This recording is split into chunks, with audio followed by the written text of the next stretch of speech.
And yeah, what are the high-level thoughts? Is this an open major, Maniac? You're absolutely correct. And this is how we have to look at this major, how open this is. Granted, FaZe come in as the de facto favorites because of the results of 2022, because of Katowice, because of Pro League. But who's to say right here, right now, who's going to win this major? Who has the goals to actually say that? There are so many teams that are in the running for this one. Teams that could power up. We don't even know if FaZe is going to bring the same form that we saw at prior events. There's a lot at stake here, and I think that this is one of the most open fields. Last time around at Stockholm, Na'Vi was the sure favorite. I would give him over 50%. This time around, FaZe, I don't even know if I'd give him 1/3. It's the fear factor. It's the fear factor that is missing a little bit for FaZe that Astralis definitely had when they were on their massive run. You'd get to an event and think, oh my god, they're just going to win it. That's it. We can't beat them. Na'Vi had a little bit of that coming into Stockholm. They were ramping up with that crazy level. FaZe, we know they're really strong, but are we afraid of them? Oh god, so interesting. We're not going to see them straight off the bat. Okay, one dark horse from each of you, which is, by the way, a good thing if you're a dark horse. This is a good term. Yes, Maui. My dark horse, and actually my prediction to just win it all, is Cloud9, actually. So that's who I'm going with for this major, actually. That's my pick. I think that right now everything is working in order for them. They've got the new org buff. They don't have to focus on anything else in the world. They can just focus on their game. They've been steadily improving land to land, and I think this is the time that they take it home. That's when they actually pass that final hurdle, the final obstacle. Yes. Look, we'll have plenty of time to talk about it, but ENCE is the team that excites me the most. I fantasize the most about what they could be spicy. accomplishing. Yeah, you know, something in my room about Counter-Strike. Yeah. I have a lot of hopes, fans. Okay, lovely. Now, you might say at home, what is this? We've got legends, we've got contenders, we've got challengers. Well, no worries. We've got an explainer for you, so let's roll it out. Welcome to PGL Major Antwerp 2022. The top 24 Counter-Strike teams worldwide are gathering in Antwerp, Belgium for 14 days, setting the scene for the most anticipated CSGO event of the year. The stakes are high, $1 million, and the most coveted trophies of the scene are on the line. Let's take a look at the Majors format. The tournament is split into 3 stages: the Challenger stage, the Legends stage, and the Champions stage. The Challengers stage. 16 Challenger and Contender teams will battle it out for 8 slots in a Swiss round format that guarantees qualification to the Legends stage. The Buchholz system and initial seeds are used as match seeding. All elimination and advancement matches are best of 3, while all other matches are best of 1. The teams with a 3-0, 3-1, and 3-2 score will progress within the tournament. The Legends stage. The best 8 teams qualified from the Challengers stage will meet the Legend teams in a Swiss round format. Again, the top 8 teams will qualify for the Champions stage. The Buchholz system and initial seeds are used as match seeding. All elimination and advancement matches are best of 3, while all other matches are best of 1. All 3-0, 3-1, and 3-2 teams will have the privilege to show what they are capable of in front of a live audience inside the Sport Palace Arena. The Champions stage. The best 8 teams of the major will play in a single elimination bracket. The seeds will be established using the final Legends stage ranking. All matches are best of 3. Gear up, we're going in.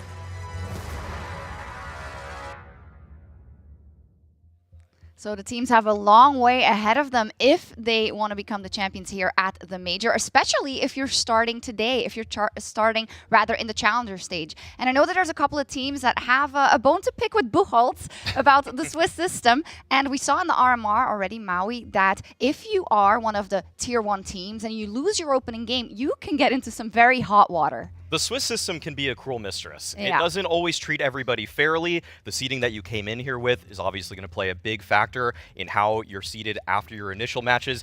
And for some of the teams, they probably thought they were sort of cheated in that early RMR. Some of the matchups they drew, some of the ways that they were seeded. But at the end of the day, you have to beat the team that's in front of you. No ifs, ands, or buts. No, you're right. And I think day 1 really sets the scene and set the path that you're going to embark on in this major, right? You have a bad day of Counter-Strike, which can happen to anyone. You're 0-2 and you have 3 best of 3s to win. Now, we have the opening matches today. We have the meal that we're about to eat, the meal that we're about to appreciate and savor today. And oh my. I mean, G2 Liquid just springs in my eyes. Yeah. But maybe we should wait just a little. We should wait maybe just a little, but I love the way you said it's like a meal, but it's all like main courses, every single one of those games, right? Because you could go even across to something like a Bad News Eagles versus Eternal Fire, you know, 2 underdogs in this tournament immediately up versus each other. So with the remaining time, what I'd like to do is kind of, as you know, much as we can, set the stage for some of these main talking points and these main stories that we're going to follow throughout the major. Let's start with a lot of the teams coming out of Stream B for today.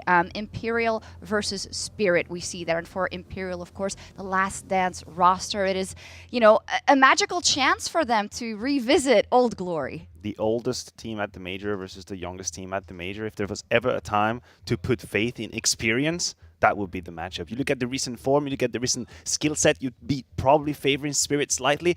But if you think about who won majors, who actually have been there, they've been around the block for years, that's the side of Imperial. So it's truly 2 different paradigms clashing against each other in that matchup, which is really hard to call. It is tough, but Spirit have a say in that. The firepower on that roster is undeniable. Dexter is such a talent, and even though it's been rocky for that Spirit lineup, I think that right now they're coming together in a way that's peaking at the right time. It's been, actually, the past few months haven't been too kind for them, but the RMR, they showed what they were made of. Speaking of some young talent, ENCE versus 9Z, we also have on the B stream, and you already said ENCE is maybe my favorite to win the whole thing. What a form they've been in, right? What have been the cliff notes about why they have impressed you so much? First of all, they seem to have the revelation of the year. I think Spinks is putting his name in that list. If you look at the stats over 2022, of course, you might think of names like Nico and Zaiwu. No, it's actually Spinks. He is actually at the very top of that charts. I think he's probably 4th or 5th highest rated player currently in 2022 when you consider LAN events. This man is an animal. He's got full confidence. He's got the momentum coming from a strong Pro League season, and he's going to be an asset for ENCE. Spinks is one of the hugest reasons that ENCE is delivering right now, but I have to give a lot of credit to Snappy. Yeah. I think the way that he whipped this roster into shape, how his T sides are so manageable for the rest of his players, even ones that have a little bit less experience. Everybody looks so comfortable in their roles on this team right now, and I think that ENCE is a team that's almost a surefire one to get out of the challenger scene. And if we talk about Snappy, we have to realize this man has been around in Counter-Strike for years, and this might be the best shot he's ever had, probably will ever have, to make a deep run, make a playoff, lift a trophy at the major. For Snappy, this would be here, this would be now. This is such an interesting, I think, overall story for this major as well. Some of the IGLs, right? The older IGLs, the more experienced IGLs, I should say, then the more newer ones, or the ones that have just been thrown into this role as of recent. I'm definitely looking at that. I also want to spare a word for 9Z in general, because I think we talk so much about Brazilian Counter-Strike, but this is so impactful for the Spanish-speaking Latin American side of Counter-Strike. Well, and the way that they in the RMR dropped their 2 first games and then had to win 5 best of 3s to make it, Maui, that speaks for Brazilians. Yes, in some ways you would just say 9Z's built for BO3s. They actually have a deep enough map pool that in these best of 1s they had some trouble, but the problem is that I think they're going to have a hard time putting together their mental without their coach right behind them. Yeah, that's going to be a problem as well. I want to give props to Lucan personally. I think that he had the very big shoes of Try to fill. Try was kind of the players everyone was looking at in 9Z. He got picked up by 0-0 Nation, and he still put up a very good performance at the RMR. He made almost everyone forget about his predecessor, so props to him. That is very, very important for them, so we'll see how they can come out. I also want to spare a word for Jerry on Forza, and I think it's a bit contentious because some people will say, well, they didn't necessarily have the hardest route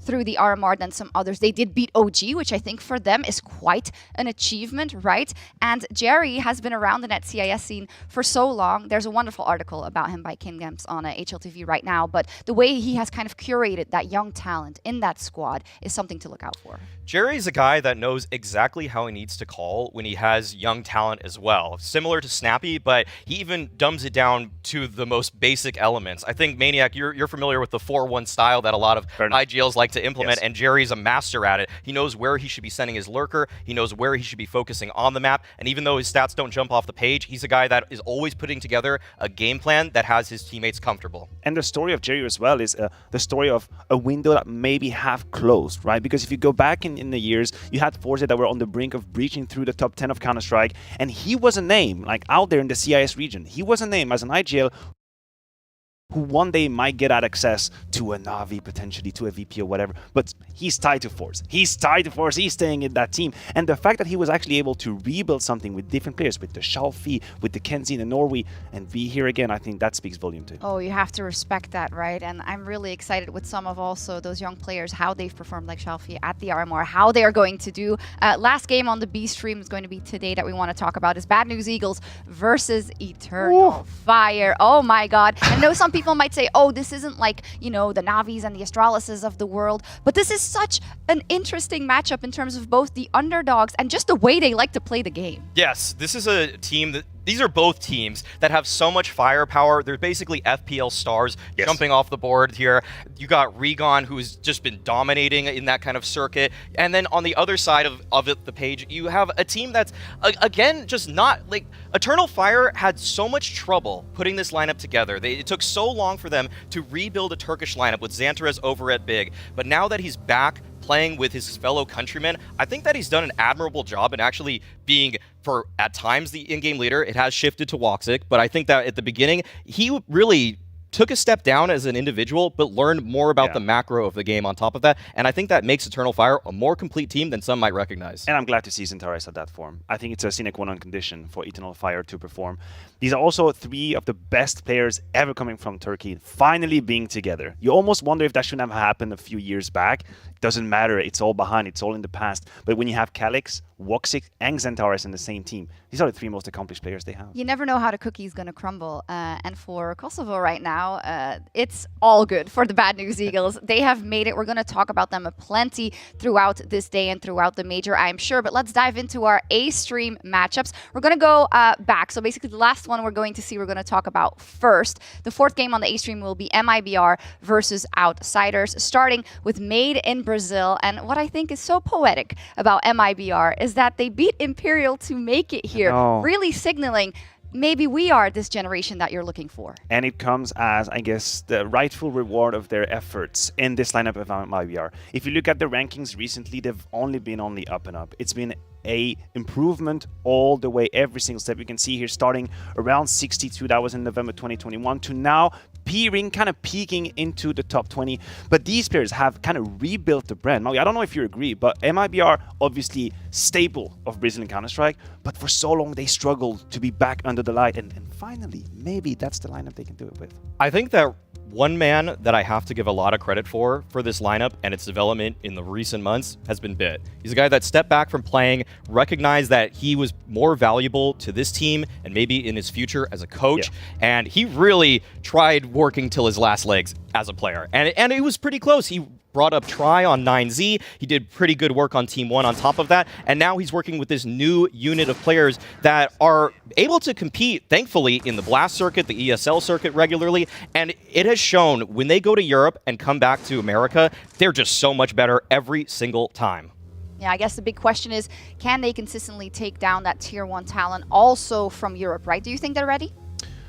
I struggle to see it happen. I don't want to be a Debbie Downer on that one. The fact that I don't know who to point you to when you ask me who's going to step up, who's going to be the beast. Yeah. I thought this would be Cello, and he was going to be the name, but I have to concede that during the RMR, he wasn't exactly pulling his way. He wasn't doing as much as I expected him to. So if that didn't happen during the RMR, then who am I to say it's going to happen here at the major, right? I'm looking at Jota, I'm looking at Exit, I'm looking at Turtle. Exit. I think that all of three of these riflers are very solid for the team, and I actually think that Turtle is actually a very cerebral player, and I don't know if he gets the credit for that, and hopefully he's able to show that here in this Challengers. Oh, I love that. We've got a bit of a conflicting opinion, right? We're going to see in their first match, they're up versus Outsiders. Now, I think we can't talk about Outsiders without talking about what has been going on around them, I think, the whole year, but specifically the information that's come out about Yakinder and about the uncertainty for that roster. Then you can look at it in two ways, or it's going to be like, let's give our all for this major. We barely scraped by getting there, but let's make it count. Or it could, of course, influence them in another way. And I am truly hoping that it will be the former that you mentioned, right? I think even if Destinies will take him apart in the future, we know it's a possibility. Yakinder has put it out there that he might be on the lookout for a new project. you have the chance right here, right now, to display your value, yes. to display a performance that makes or piques interest in different teams. And if you're Yakinda, don't think of it as an individualistic way. Think of your team succeeding shines good light on you. And the whole success of the team is good for you as an individual. Yeah, the way I would think about what Outsiders are trying to prove for themselves at this is that everybody is essentially in what we call in normal sports terms a contract year, where their contracts are about to expire, they're looking for new opportunities, new offers, and so they're all going to put themselves on display. But like Maniac said, you have to balance that with being a good teammate on top of that, because people will see right through selfish play. Absolutely, and we can acknowledge everything that's happened around the team that they can't control, but we can also say they're going to have to play very well. They're going to have to play better than what we've seen even from the RMR, right? For them to make a deep run here. We'll see what happens. Next up, let's talk about Astralis versus IHC. Astralis, such a big talking point coming into this year. Do we feel like they found the consistency finally, Maui? Astralis, I think that right now with Farley, they're looking so much better than they did with Lucky. Okay. There was always that missing piece for Astralis where could they do better with just one more opper? Well, Glaive, you got him. You got the opper that you're looking for. You're looking for a guy that can open things up on the T side, be aggressive, and that's something they were absolutely missing with Lucky. So I'm glad to see that this roster is putting things together. Yeah, and it's the contrast for Astralis with this Farlig lineup versus with Lucky. Not only comparing these two individuals, even though I think Farlig is already established. I think we his shouldn't talk about superiority, it anymore, right? But it's about how the other players are actually faring now in this system. And I think Farlig has enabled other players around to shine. Config can be a name we mentioned out there. Beginning of the year or end of last year, he was truly going through roller coasters of performance. We never really knew what we were going to get for Config. That period seems to be over. Look at the far right side. He's actually performing Katowice, Pro League. He's delivering on LAN. He's hitting that consistency that we've been pegging on him for so long. He's doing it right now. And we're also always talking about when it comes to majors, it's about which team is peaking at the right time. It's not always about the team that you expect to win. And I think when we look at it in that context, that looks good for Astralis, right? But they have to make it work on the server. First match versus IHC. We don't have that much time to talk about them right now, but oh my God, what a feat for them to make it out of Mongolia and make it here to the Counter-Strike Major. Hope they can do some damage. I do want to move on to G2 versus Liquid. And oh, Mathieu, you cannot contain your excitement. Why is that? Why does this match hype you so much? Oh my God, an opening of a challenger stage. And we have Liquid versus G2, two of the best teams in the world going at each other. And the upset alert, the alarms, they're ringing everywhere. In is my it mind. even Just an upset beep, then? beep, beep. I think it would be. Yeah. I think Liquid beating G2, would be classified as an upset. But I can just see it happen. I can just feel it happen. I think there is an immense risk for this whole Bukol system to go down the drain This after is actually day one G2. this is probably the key matchup to this Bukol system, to like everything going into disarray. Mathieu, tell me then about G2 coming into the year. Anticipation, hype, possibility for this team. Where did they land right now as the major starts? The problem that I have with G2, and to give you a correct assessment, is that they had this situation during Pro League with Alexibi not being able to play a few games, and I feel like it casted a shadow on almost everything, and it probably hurt their own confidence. We look at them during IM Katowice, it's a grand G2. It's a beautiful G2. Manesi stepping in massively, just owning the big stage like he's been living here for 50 years, right? Nico delivering his best performance as well in Katowice. But now time has passed, and I'm left with more questions than I have answers. There are a lot of things about this G2 lineup that I'm not too sure about either, Maniac. I really haven't actually loved their T-sides. A lot of people really wanted this Lexi B move. They wanted to swap out for Nexa, and I think in some ways it's paid off. It's renewed the confidence in the captain. That's what Nico told me when I talked to him about this, that he likes his new leader, he takes responsibility, takes charge, but I really think that they are still a ways away from being the #1 contender. They're up there, but I wouldn't put them as favorites. And Mathieu, you said it would be an upset if Liquid beat them. What is it going to take for Liquid to beat G2? I think it's going to take firstly OC providing what he needs to provide, what we hope he's going to provide.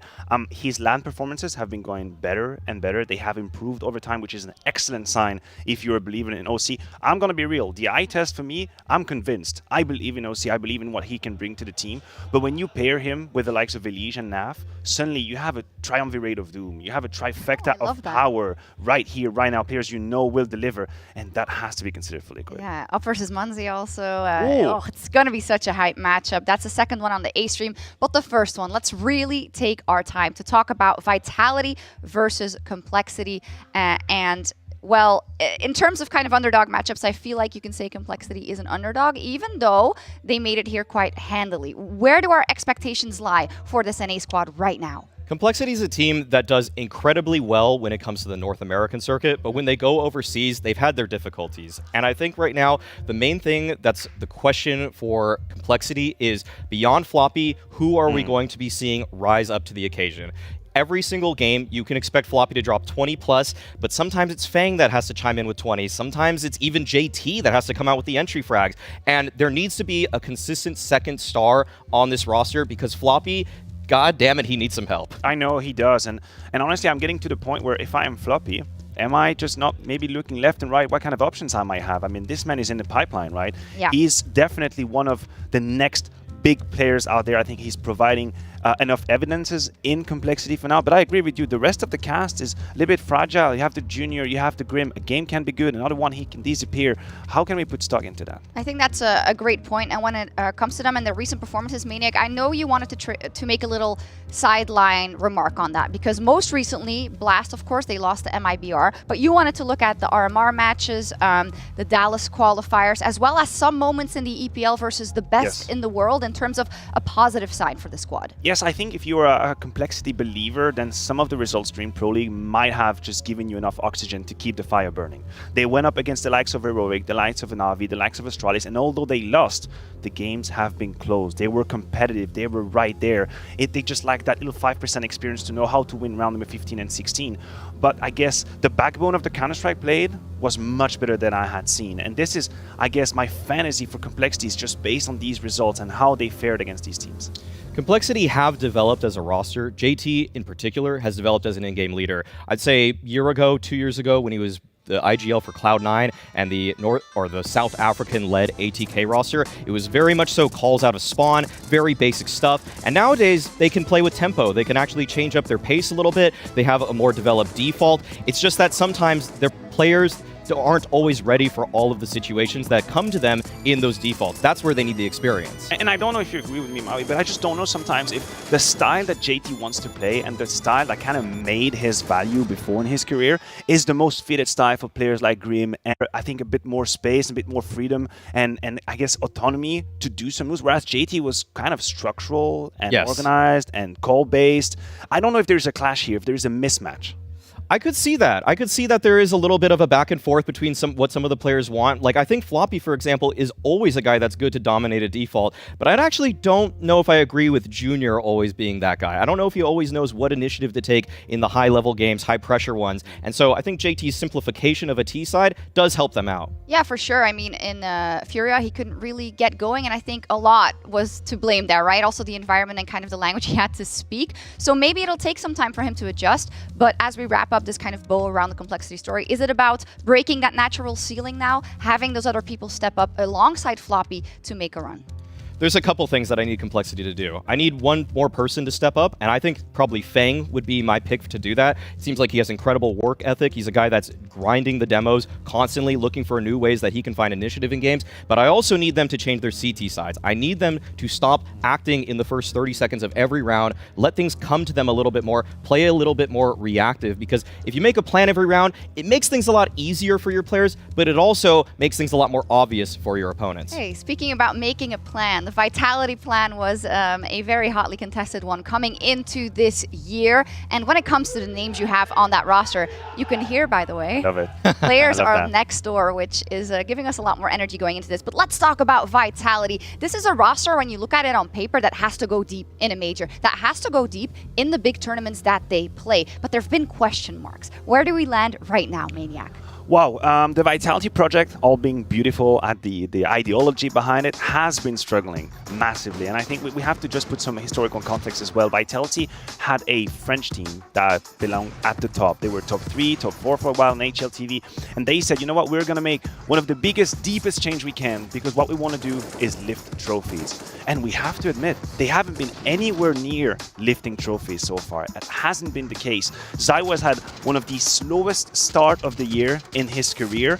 The bright light is obviously Dupree, but I don't know. It feels like when you have a roster with that quality, when you have these players, all it would need is a click. It would just need a click, literal, and that could happen. Is Mizuta consistency the click? That's the lack of click there. I'm not sure. Well, then yeah. it would be a click if it clicks, right? If Masuda can find some form, that could actually spur them on to make a deep run at this tournament. I think the main talking point for Vitality is, generally speaking, the language barrier. It's been painfully obvious that a lot of these players were not comfortable switching to English immediately when this roster formed. ZywOo seems like he's been struggling with it, and I think that's the exact reason why he's had so much difficulty as a teammate. He doesn't know where things are happening on the map at all times. I've seen ZywOo caught off guard more this year than any other year, even when he was a rookie. And I think that there might be something to say as well between the clashes of philosophy of Apex, who for the longest time had full control of what was happening in Vitality with, obviously, Extas together. They had a stronghold of what was happening, a lot of micromanagement we heard from Apex in interviews when he mentioned it. Now you bring in Magisk, you bring in Dupree, there are voices, Zonic, of course, a very loud voice in the game, and you have to compromise how you want to approach a game. What kind of Counter-Strike do you want to play?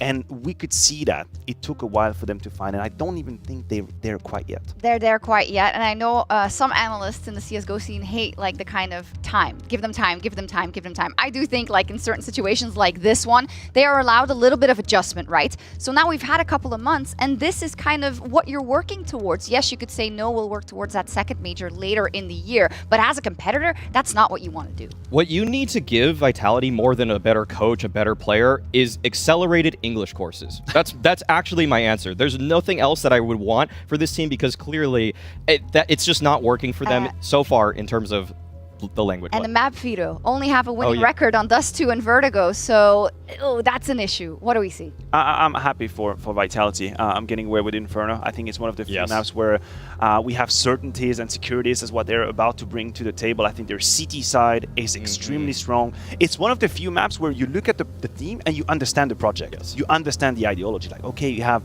the Danish duo together, you have ZywOo having space, Apex is moving. That makes sense. Here, it comes together, it comes to fruition. So for a Vitality fan, Inferno is a good pick. Yeah, their CT sides have been dominant since the beginning of Blast. Yes. Since they first unveiled this roster, you could see the chemistry on both sides of the map where they separate Apex and Masuda towards B, the Danish duo towards A, ZywOo, the one guy that's in between, having to juggle it all. Sometimes he has some trouble with it, but he's always been a little bit shaky on Inferno, if we're being honest. Well, then if we go back to kind of what you said about complexity and perhaps their T sides, how much of a assignment do they have cut out for them when it comes to fighting that CT side? This is rough. A lot of it's going to come down to Fang. A lot of it's going to come down to that banana control. I think that's probably the biggest weak point for Vitality, and so you got to see some aggression on that part of the map from JT's calling. You can't just go for the Halls pops because you're going to be running into Magisk and Dupree in a crossfire. You're not getting through that. You're going to get shredded. And I don't even want to see Vitality giving too much space and respect to complexity. At this point, it's just about the mentality and the perspective they have into this game. I want to see ZywOo peeking down mid, peeking down second mid. I want to see him farming confidence, being assertive.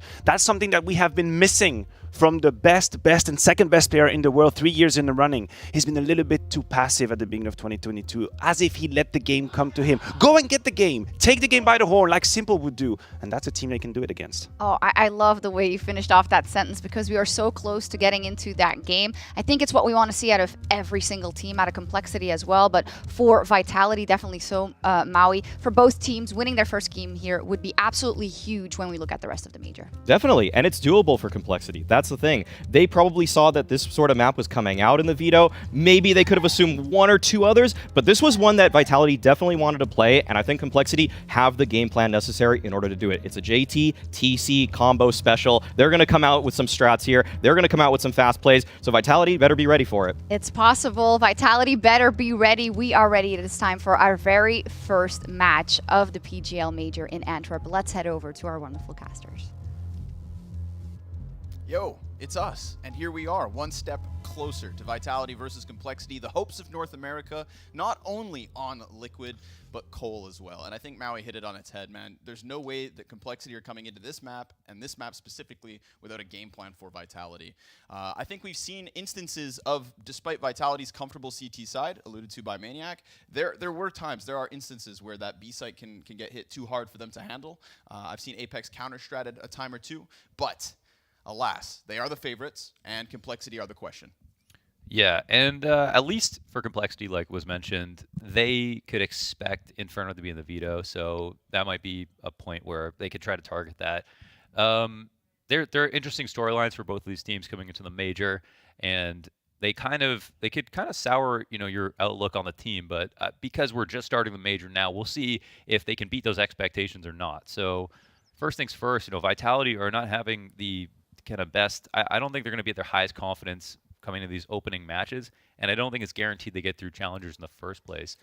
Complexity are a team that are probably just outside of most people's picks to get through of the top 8, and are underdogs in this matchup, of course, but have a chance to show that they could play close to a team like Vitality, who are not on their best form. So let's see it, folks. Map 1 of the Antwerp Major, and it's underway. We've already got this slow creep and crawl from Vitality, maybe expectant of something out of Complexity's apartments setup.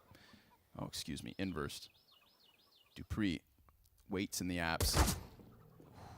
First contact, no kills.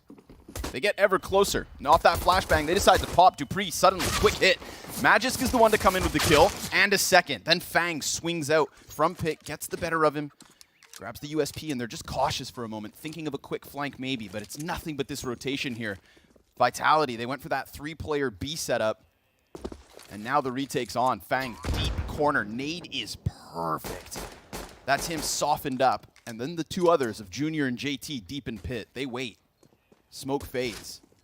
Double Vitality wrap onto the short side. They still have the utility to get the players out of here. And sure enough, Apex hits a cracker of a headshot from deep on Arch. Junior blinded, can't help Fang whatsoever. Clean retake here from Vitality. That's impressive. Usually when that Moto Smoke goes down, after 2 successful entries, getting into pit with control that quickly, the round is over 90% of the time. That's a pretty amazing retake here for Vitality to kick things off. They did just as well on the counter utility as Complexity did on the entries, and Complexity did a great job of transitioning from their first spot in the halls to their first flash coming out of the halls.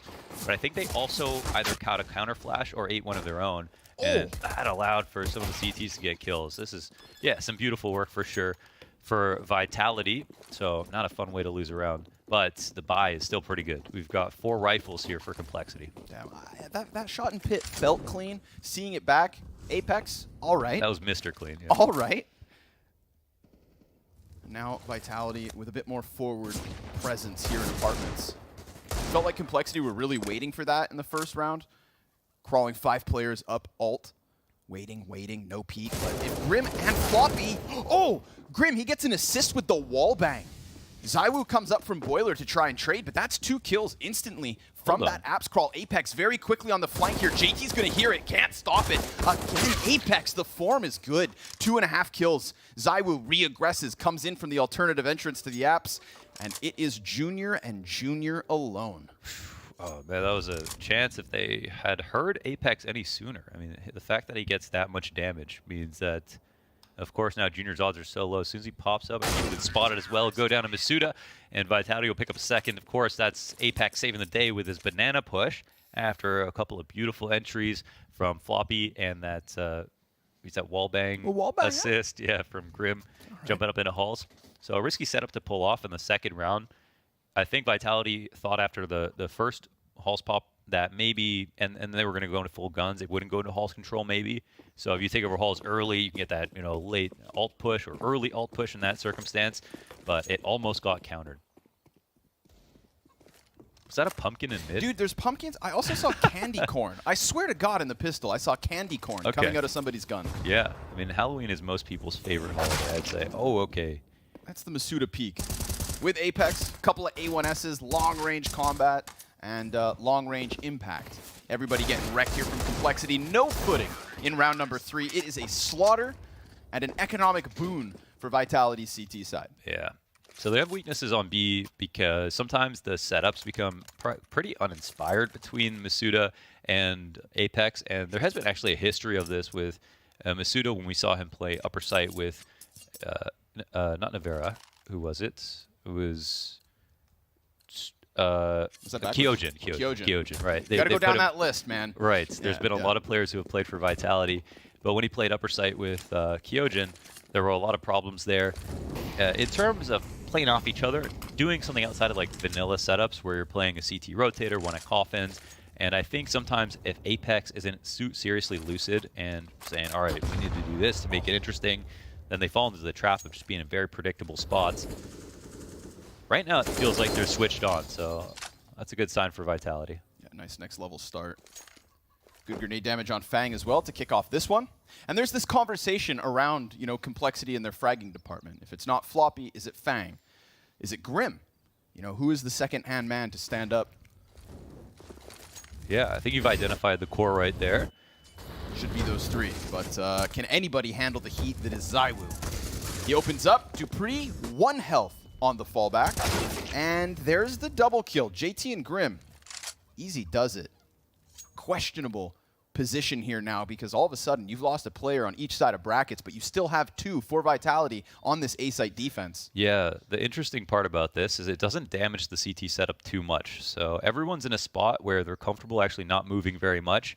So it'll be hard to find a timing for the T side, but grouping and hitting is, of course, the key. Right now, Dupree on site only has 1 health, so that'll make the big difference. It just comes down to whether or not this can be identified fast enough. And Dupree gets isolated. The rotator comes around from ZywOo, and he'll be late to help him out. Yeah, this is complexity breaking through. JT, creeping crawl through smoke, and a movement from ZywOo that didn't tilt the scales back in their favor whatsoever. Yeah, that's well done. Complexity are in. Yeah, that's a super solid round.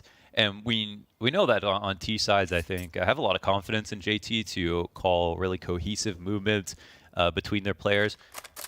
Again, some of the individual inconsistency is a problem, and that's something that transcends complexity. That's just most teams in Counter-Strike have an issue with consistency when it comes to T sides, entering, individual efforts.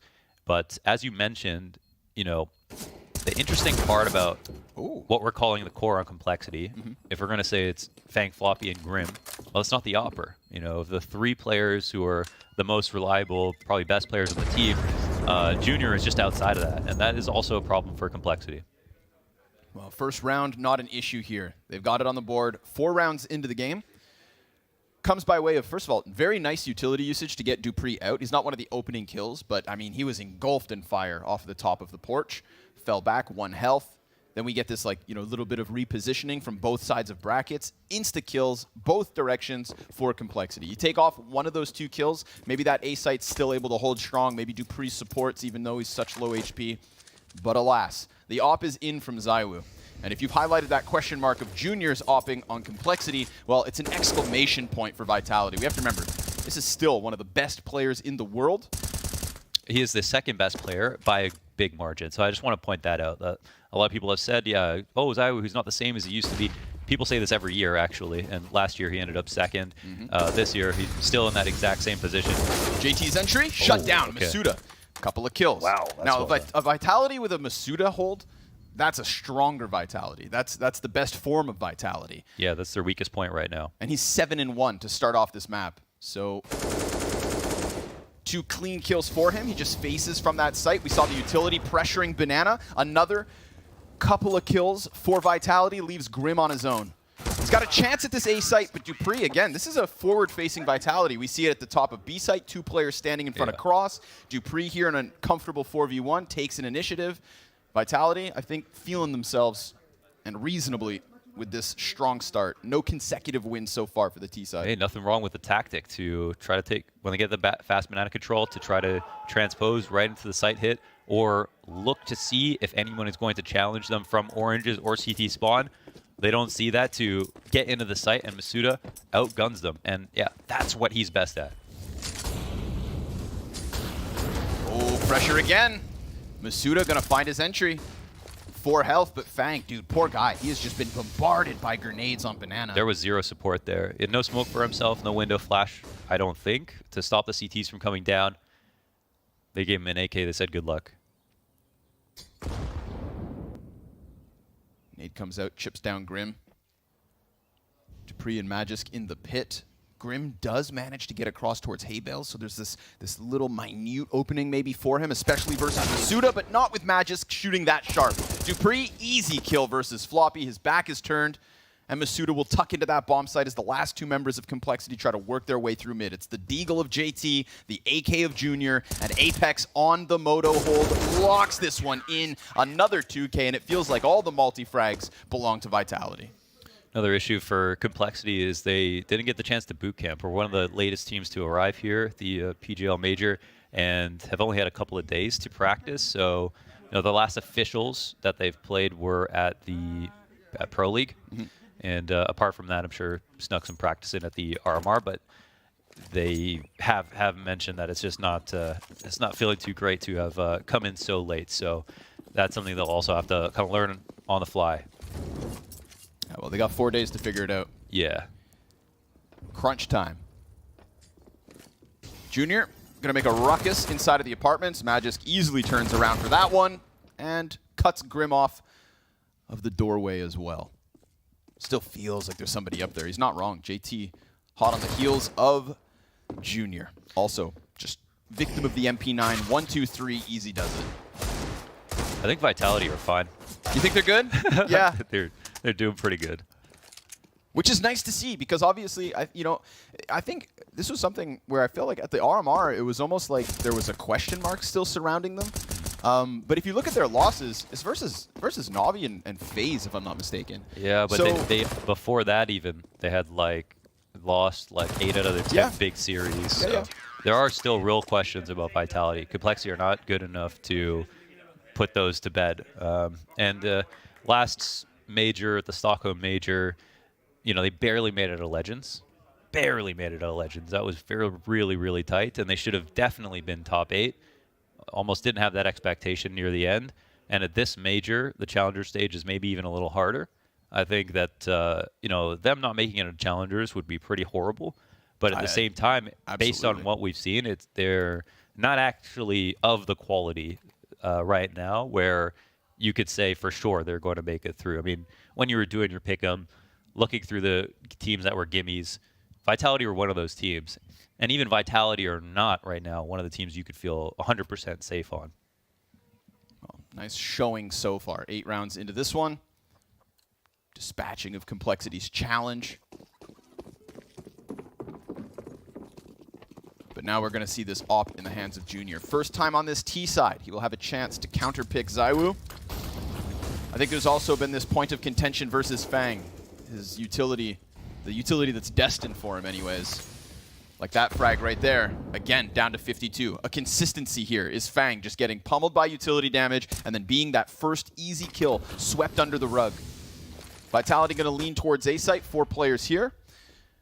Very nice to see Masuda being utilized so aggressively. He's off to a flying start. 8-1.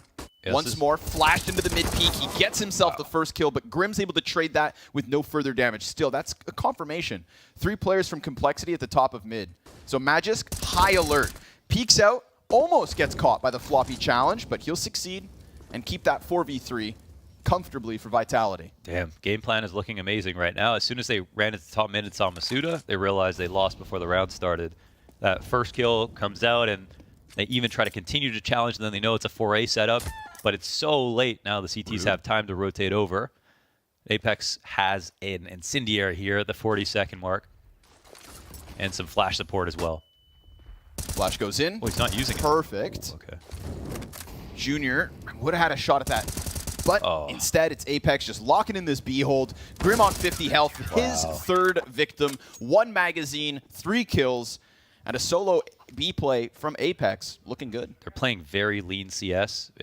Every nade is being used adequately. Like that late nade that hit Fang this time at the bottom of steps after he tried to delay and come out. Yeah. They are being very smart and clearly are incredibly prepared for what Complexity want to bring. This is a game that's showing us levels right now. I'm expectant of maybe a bit more B targeting as this T side goes on. But I feel like first they've got to survive that utility early. Yeah, that's always the catch-22. Sometimes you wait it out and then Skynade. all that happens, rotations come towards you. You go too soon, and it's Dunkirk. We all know how that went. Zywoo hunts. Oh my god, goes for the super wide peak, but Junior will have him scurrying back into Arch. T-side still leaning on a smoke and a flash from Floppy.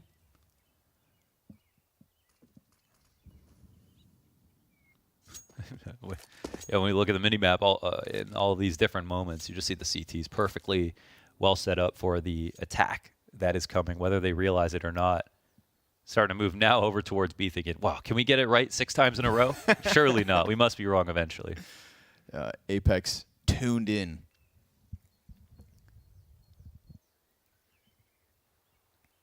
A little bit of a stress point here as the silence creeps across the map. Grim and Floppy ready to posture from the apartments, and they just get shredded. Magisk and Dupree.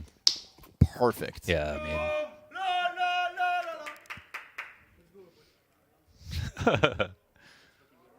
Apex ought to save his voice. I mean, we got like a lot of matches. We got a lot of games. Yeah. Especially if they're going to go on that run. Got to take it slow. Well, yeah, they got to be pretty happy with themselves, at least today for this opening matchup. Couldn't be starting any better. And, you know, apart from just the fact that everyone's aim looks pretty good, it's the setups that are catching my attention the most. I think, you know, Vitality at the end of 2020 had some of the best CT setups, the most dynamic, the most varied, the most depth of the playbook, and at a certain point it felt like they just stopped using it for no reason. Here's a good example of where they're using it the best. Ooh. This is also new. Flash with Masuda and Zaiwu ready to face Banana. Look at this brave man. And this is that B lean. You know, it's kind of complexity drawn to the fire. Oh, and they just flash retook calls, didn't see anybody. Frag comes out from Cole. Zaiwu, there's that flash. Masuda, 2. And Grim from Wood locks that one in. At least some kind of an answer, but an easy fallback. And honestly, you'll trade Masuda for 2 Ts.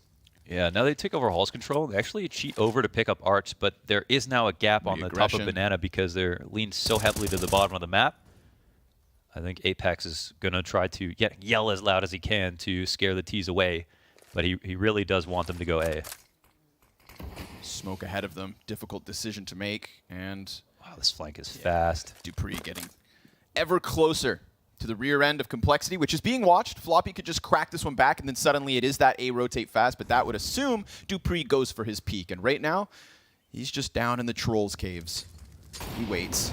Magisk, nice clean off angle. Grim never sees that coming, and right off of that execute, here comes Dupree. It is a guillotine from the back of the attack. Junior pulled between 2 directions. The fact that Dupree doesn't extend into that next kill, he knows that Junior is right there, and he just tucks wall, lets it be. Yeah. And this is Vitality moving easily through the CT side. Yeah, fluidly. It's like clockwork right now, and I mean, we had Dupree rotate into the underpass, sit in his position, top mid player peeks, doesn't see anybody to clear him. He starts slowly on that flank. Top mid guy goes over to B. Suddenly it's 3B with a full flank on B. And I hadn't even seen this off angle played before. That was a really nice one from Magisk. They caught him boosting, Mo. They caught those T's boosted. Ooh, yeah.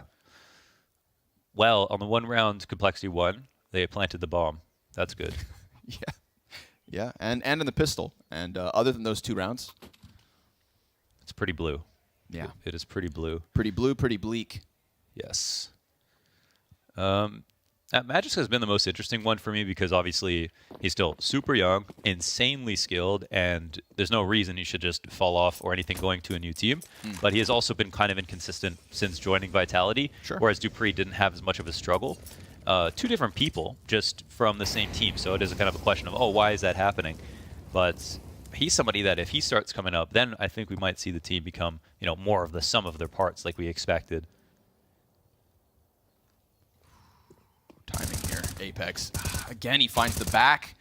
JT and Junior, that's all of the utility, all the support nades that were probably about to be primed over top of mid for that potential apps pop, and then you just see Complexity limp back. Like, oh, we got to clear mid. Yeah, exactly. And with it, dude, the life of this round for Complexity just drained.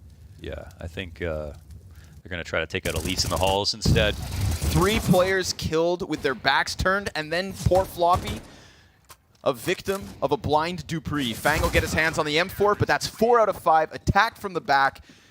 Vitality, they are everywhere at all times. Hopefully they didn't have too much like coffee and didn't do too much exercise. I mean, I think the only thing you'd regret at this point is trying too hard before the match starts, right? If it goes this easily. There we go. You know, and for all you North Americans who are waking up early to see your teams play, well, we've got Liquid after this. Yeah, that'll be a really great game. Liquid G2.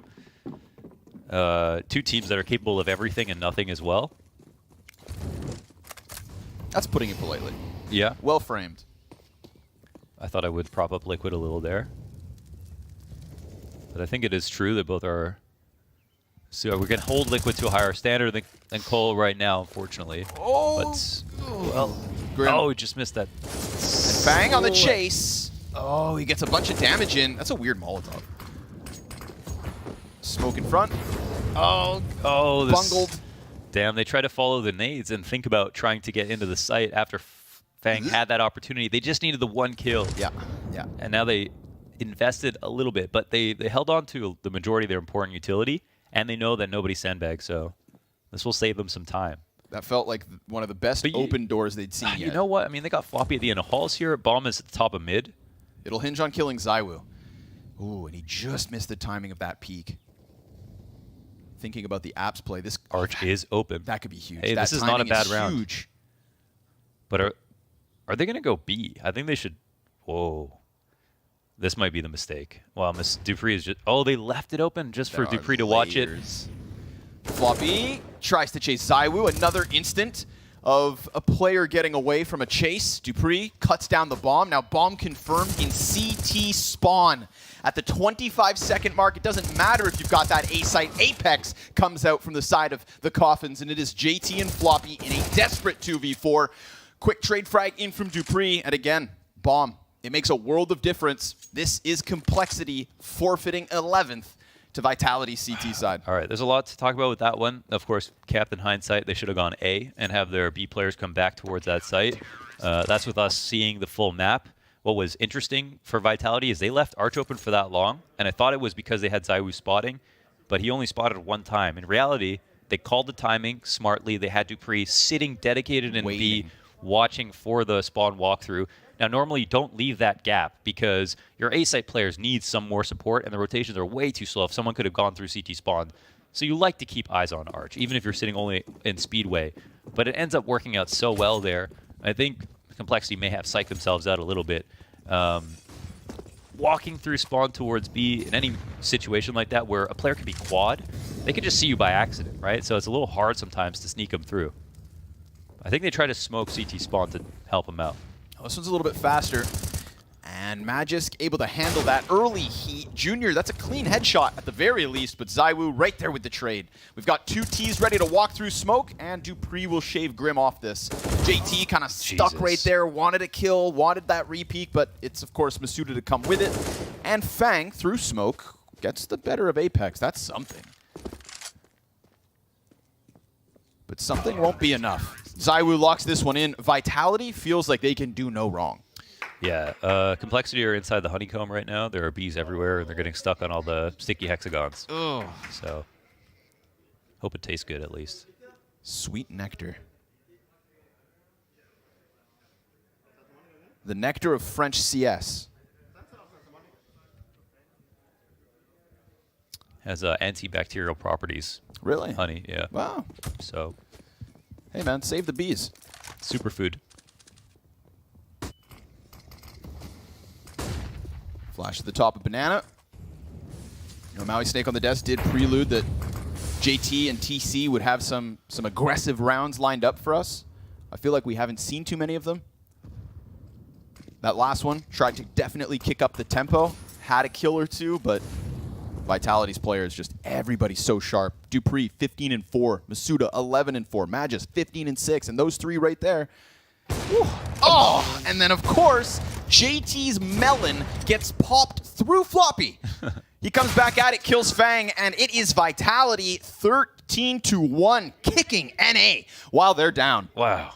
We're not even, are we down already? Damn it. We're Yeah, we already started down, down and we're getting kicked. We started down. Ooh.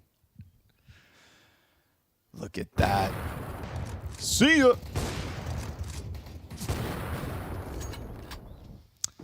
Yeah, that's not too great. We got to keep eyes on Magis this round. He said, guys, I want to do something. Run through. Oh, okay, Madman. And there's the support. Little Danish flair on the alt play.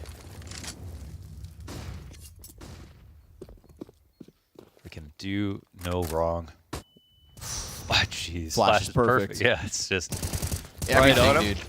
This is such a well-oiled war machine on the side of Vitality. It's only Junior left. 1 versus 3 attempt. Looking for Complexity's 3rd bomb plant in this half. 2 plants, 1 round, and a pumped Apex at the helm of a very strong Vitality. Yeah, they're relaxing, they're focused, they're moisturized, they're in their lane. They know how this game is going to end. So if I'm Complexity, this is really good. Nice practice. Looks like they're still laughing. Yeah, They're still laughing. They are funny guys. They're very funny guys. They are very funny guys.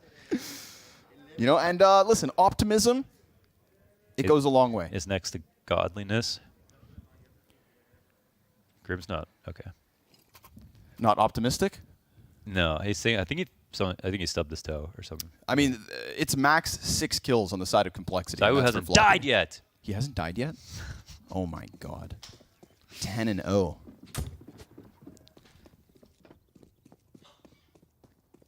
Can Zaiwu win a game of Counter-Strike without dying? Why'd you say that? Tell me why you said that.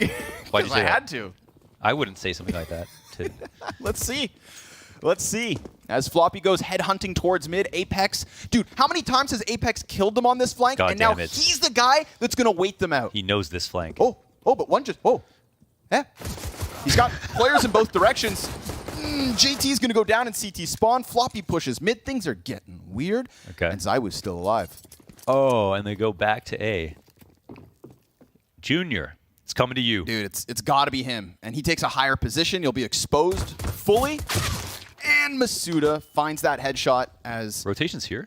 Magisk pirouettes through the bomb site. Masuda's going to keep this one clean. Masuda's owning right now. Dude, 15-1. Unless Grim and Fang can come through on this retake. Fight towards top mid gets a little awkward. Zaiwu, last man standing. How if he poetic. dies, it'll be the first time he dies this match, this major. Grim's looking for him. Can't No, find he can't him. die. 11 He can't and die. 0. As Vitality lock in that 15th with 14 match points. Ay, ay, ay. Look at this pirouette. He's been getting his dancing skills from Apex. Wow. Okay. Leave it to Zaiwu to bottom frag and steal the show. Huh? This guy. Can just do no wrong. Yeah. All right, Complexity. Definitely the caged animals in this situation, and the apps play, albeit aggressive, to their detriment. They go down by 2. 4 versus 3 to close the show with a very lopsided opener here at the Major. And I would say, you know, a real exclamation point at the end of this victory for Vitality just means, you know, give us a better contender. If they're gonna chop down the teams like Complexity this easily, then I want to see that 2-0 best of 3. Today is the day to get that locked in. Yeah. You know, if you just got to play this well today, and then 3 chances. But alas, get this bomb in. There's still the prying eyes of Junior. Smoke denies that vision. Plant is done. JT walking around these corners. We met by Magisk's Galil. And as much as it hurts to say, NA, this one's all she wrote. I'm getting ready to go back into my spot for the end of this. Yeah, we'll give it our best go of it here. Okay, Done. he goes down. Zaiwu has not died at the major, and we played a whole damn match already. You don't die, man. 17 rounds. That's crazy. Man, what the hell was that? That's a feels good Vitality. And you know what? Nice to see them pumped as well, right? Yeah. Because as many questions as we may still have around this project, there's no doubt that they swirl around them. And here we have it, man. An unfortunate result for Complexity. Unfortunate maybe being too polite of a word. Really tough one. But they'll have a chance to rebound later today. You know, it's not over. It's just the opening day. It's just the opening map. Everybody settle in. We got CS all day long. That we do. Unfortunate, they got stomped. Vitality made such short work of Complexity. And Maui said at the beginning of the day, he said, you know, you got to beat who's in front of you. That's the only thing you have to do. And for Vitality, Mathieu, They did that and more. The Invincible. ZywOo, the Invincible. Such a Actually, smile on your face. I know. It's so funny. Apex was screaming like, I've never seen that. And I actually think it's right. I don't think I've ever seen a player go with 0 death in a game of a major. And I think that the ZywOo. it's a funny feat, right? But it also speaks to a really harsh truth for Complexity, where they never, ever found a way in any round. We talked about Inferno. We talked about the defense for Vitality. And it all came to life. I think this was one of the worst map options for Complexity, and it's not just 2020 hindsight. I was kind of hoping for a Vertigo or You did say it could be a competitive game, but yeah, I think the thing is the guy that stole the show, definitely ZywOo. Even though he's at the bottom of the scoreboard in terms of kills, he has an infinite kill death ratio. You can't divide by 0 right there. It's infinite. 11 divided by 0. What is that? And when we talk about these games and we kind of look at what we want to request graphics for or stats, sometimes we look at, hey, which player was a key player on either side. And for Vitality,